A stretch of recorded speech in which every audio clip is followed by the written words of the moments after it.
All right. Well, hopefully today will be. Okay. Let's not get too far. All right. Today, I want to finish the first part of this section 5.1 today. 5.1 is called Trig Identities. Now, raise your hand if you were gone yesterday. Perfect. So, did you get your little property sheet? I'd like you to take that out. Take it out. We're going to talk about it right now here in actually a little bit. Section 5.1, Trig Identities.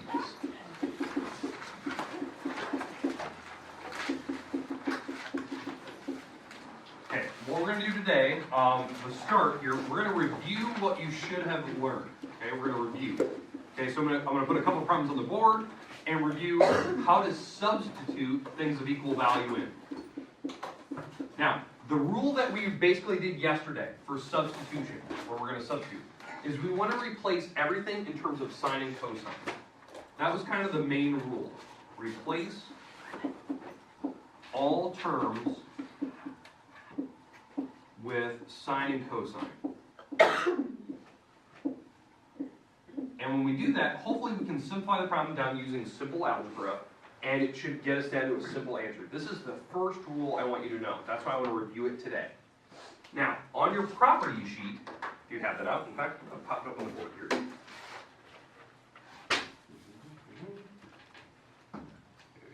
off the projector. That was a smart move.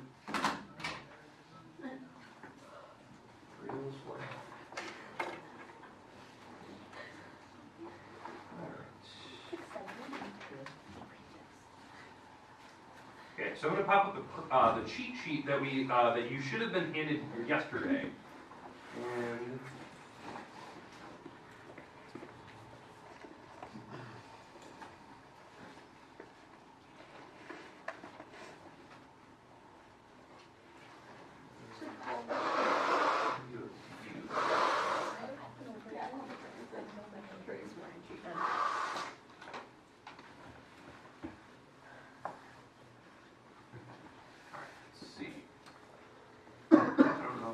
show up correctly, we're going to see here in a second. Or not. Right layout. Alright. Let's turn this sideways so you can see this. Ooh, not there. Okay, so here's our property sheet. This should be the one side, correct? Now, if we zoom in on this, you can kind of see what this thing is. Okay, over here, this is the unit circle. Now, the unit circle, what this is used for is this from now on we can use this for a test. This will actually give you your answers for finding cosine and sine for these specific answers. Or if these are the radians, these are the exact answers. So for instance, the sine of 30 degrees is the second answer, so that is half. So you can use that. Any questions on a unit circle?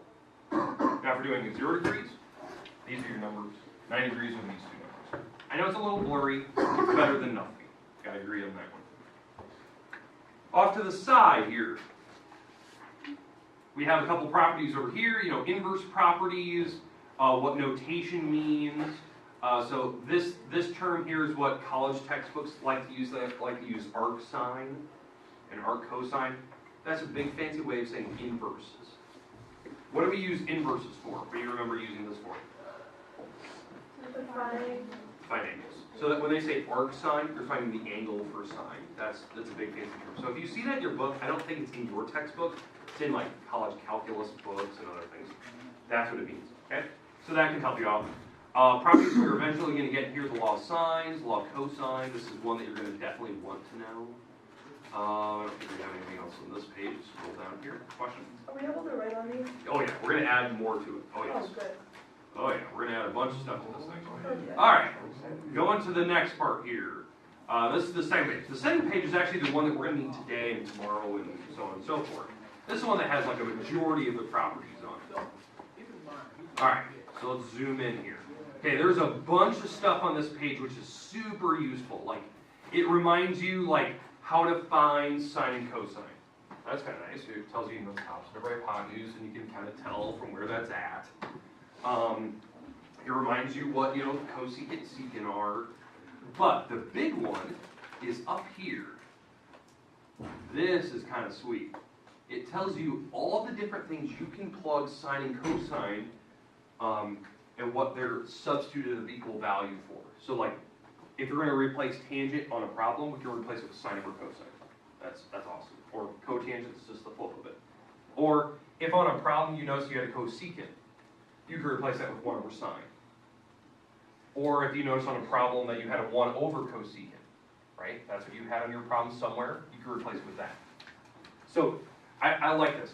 This is the start. This is step 1. We're going to use this little box. So if you want right now, on your little paper, maybe you want to put a box around this. This is the start. Don't cross out anything else. We're going to use a bunch of the stuff on this page. We're going to go slowly by slowly learning little pieces. This is the start. This should be, these properties that I put a little box around should be the ones we use today in your homework. And yes, you are getting homework. You're getting 5 problems today. What does it do? Wednesday. If it takes you 10 minutes, you've done it wrong. And it's 5 problems, because I want to make sure we know step 1. I'm going to break up the homework smaller.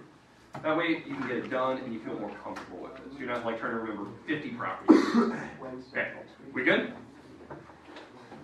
Okay, so keep this in mind. So on your property sheet, this is what your eyes should be focused on. Should be those. Now I'm going to get rid of this for right now. And we're going to do an example of a problem. I'm just going to pick one from the book.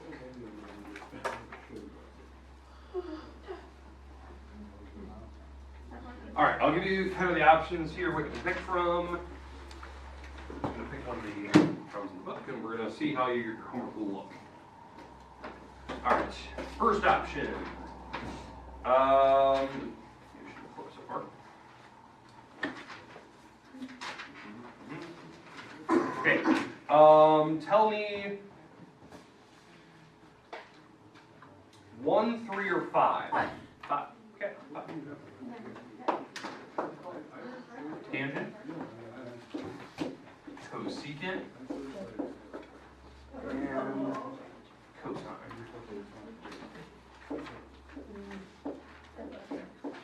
Okay, so this is going to be kind of your first types of problems. They're going to ask you to simplify this problem down. Or they could ask you to prove that the left side and the right side are the same. Maybe they give you the answer over here. Okay, so that could be interesting if they do that.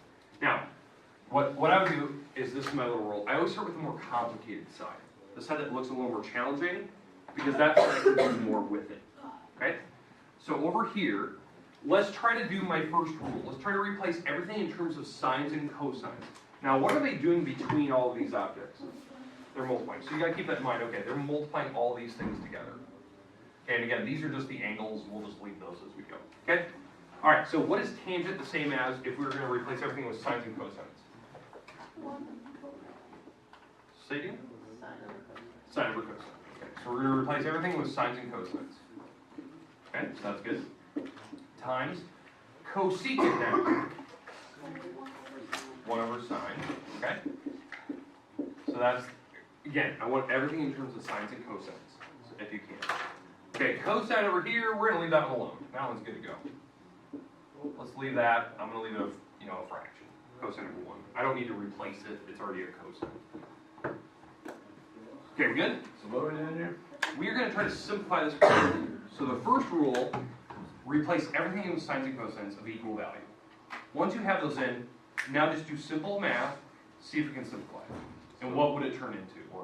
Okay, so yeah, so as we multiply, what happens here? Sines cancel. Yeah, exactly. Sines would cancel diagonally, cosines would cancel diagonally, and you're absolutely right. It's 1 over 1, which is 1. Do you think you can handle something like that? Yeah. And again, the goal is to get down to one answer. It may not be a number, it may be a trig function, but it's fine. If they want to know what it is, simplify. Okay. Let's pick another one. Let's go with, let's do 13 here. Let's see if we can do this one. All right. So, tangent, cotangent, cosecant. Tangent, cotangent, Cosecant. I think that's the order that they have it written. Yes. All right, and they want us to prove that it's, something simple in the very end. Okay, so what do we need to do first? Before we do it.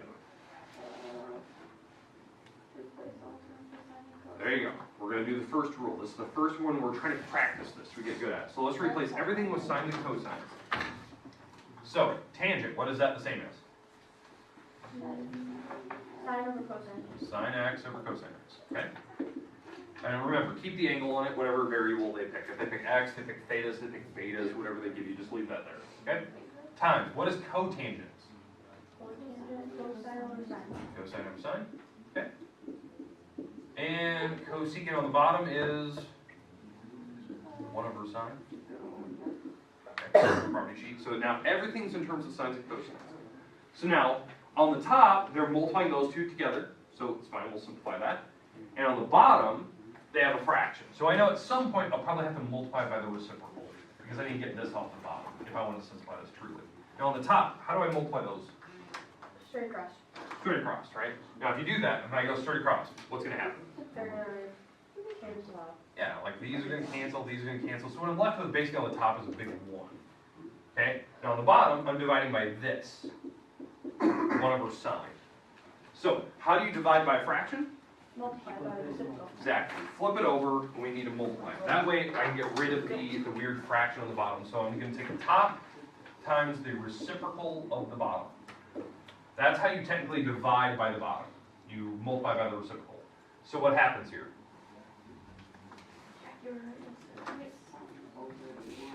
Yeah. The ones, you can think of the ones like simplify, or it's just sine x over 1, which is just sine x. That's it. Like we simplified it down to a single answer, a single trig function, something simple. That's the goal. You'll know you're done when it's down to something about as easy as you can go. You can't go any further. Okay, there's nothing that cancels. It's a single trig function or it's a number, something like that. Okay, now here's my question to you. Do you want another one of these? No? Okay, all right. I'm going to give you your 5 problems today. I'm going to make them do Wednesday, which I know is kind of weird. It probably won't take you 10 minutes to do it. We're just going to practice the first one. That's why we're going to be doing 5 problems of these. Okay, here's your homework. Technically due Wednesday, but you'll probably get it done here in about 2 weeks. All right, here we go. It is page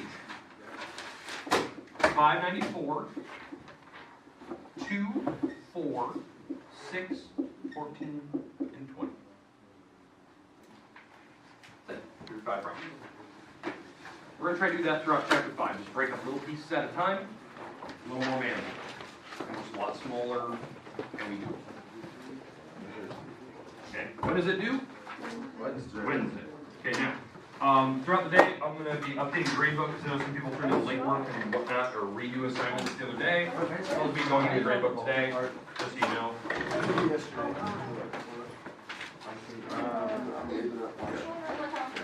I heard that she wasn't going to do that. And then I just changed.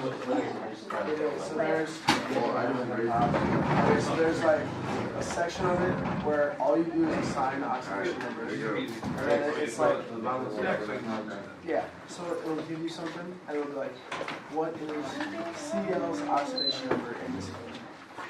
And then there's like a line where you put your answer. So you put like 7. And there's another section where it's like, this is the whole thing, the whole equation. And it's like, which one's oxidized, which one's reduced, and then which one's the oxidized agent, and the reduced agent. And then there's 3 acidic ones, and there's 2 basic ones, and that's the whole thing. So about 8 questions? Well, How many oxidation numbers? there's like 6 to 8 Get out of ones. Oh, hey, And Dad. there's like, Yeah, you would. He's not my truck. Okay. All right. Hey, one more piece of note here that I want to use before we get into the stuff we're going to get on Monday. What we've been talking about here is substitutions. Mr. Graham, come to the office, please. Okay, so this is the problem that I want to get to, right? Sine squared plus cosine squared. If we're going to follow the rules we've learned, right? The one rule we've had up to this point is replacing all the terms with sines and cosines. We can't do anything to this problem, right? Because it's already sines and cosines, nothing cancels, nothing goes away, we can't really go anywhere. But we need a new property, and this is the one we're going to be using Monday, and we're going to get a couple more Monday that follow off of this, and how we can simplify this further. Now, how this one works, right? It's actually based on the unit circle that we learned. So the unit circle was this object where we had this big circle and we were, we had angles going around the perimeter, 0, 90, 180, 270, right? What was the distance on a unit circle going out to the first dot? 1, right? That was the distance of 1. And it didn't matter where you're at on the circle, no matter where you're at, this distance out to the circle is always 1. You can move that thing around wherever you want, and it could actually set up a right triangle. Well, that's what I'm going to use. I'm going to use this right triangle to help us figure this out. You have a question?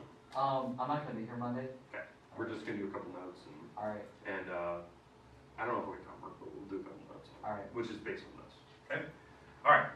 But we're going to use this triangle to help us out. So in fact, let me get rid of this picture, and we're going to just jump into that triangle using that one where it sits. So here's my right triangle from that unit circle. And my angle touches the origin. The origin would have been right here. This is the 1. Now, what are these walls called on this triangle? Yeah, opposite wall and the adjacent wall, right? That's what those walls stand for. It actually stands for, like this distance here, that was the x number going across. This number was going up and down as the y number. And it would get you out to this coordinate on the circle, which was x comma y, right? That's just common sense, like how it applied to the unit circle. The unit circle was right here, right? That was kind of the idea. Okay, so we're going to use this triangle to help us out. Okay, so what does sine actually stand for on this triangle? Opposite over hypotenuse, right? So this stands for opposite over the hypotenuse, and we're going to square it. That's what the little power 2 means. And I think you had one of those in your homework. It was like number 20. You had the square or something. Okay? What does cosine stand for? On this. Adjacent over hypotenuse, right? Adjacent over hypotenuse, and we're going to square that. Okay? Okay, now, on this picture, what side's the hypotenuse? 1. I'm going to replace that on that. So I'm going to go in here and I'm going to replace the hypotenuses with the number 1 because that's what it meant on that picture. These are 1s. Okay? And if you write any fraction with a 1 on the bottom, that simplifies. Right? So this is opposite squared plus the adjacent squared. Okay? Well, I want you to look at what that is saying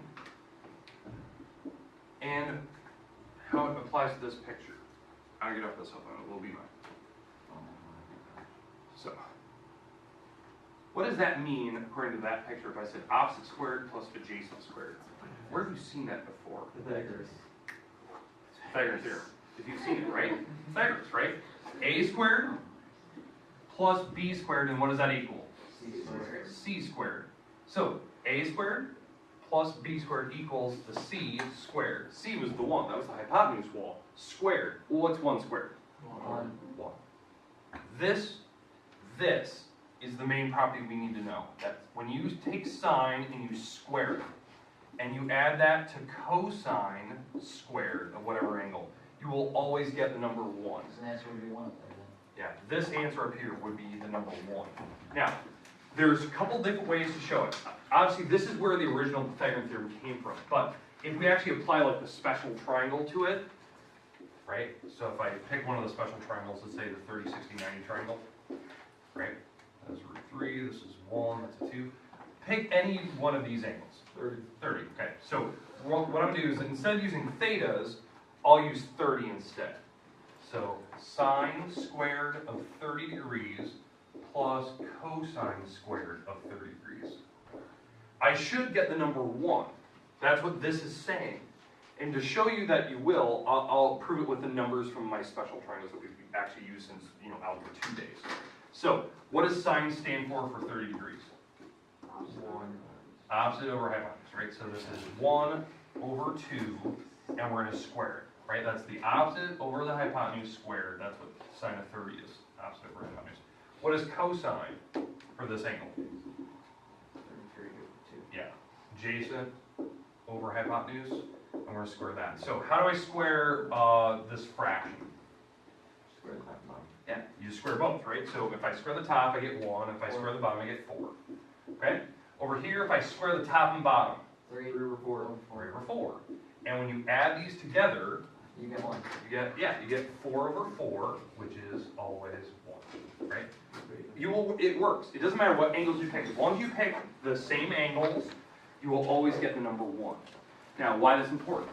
This is actually called the Pythagorean identity. Okay, it's the main property that we're going to be learning the next couple days here. And that's what our next homework that we're going to eventually get, when we get 4 or 5 rounds.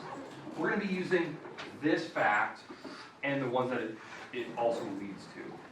So that'll be the next thing we're going to learn, not just how to replace everything with sine and cosine.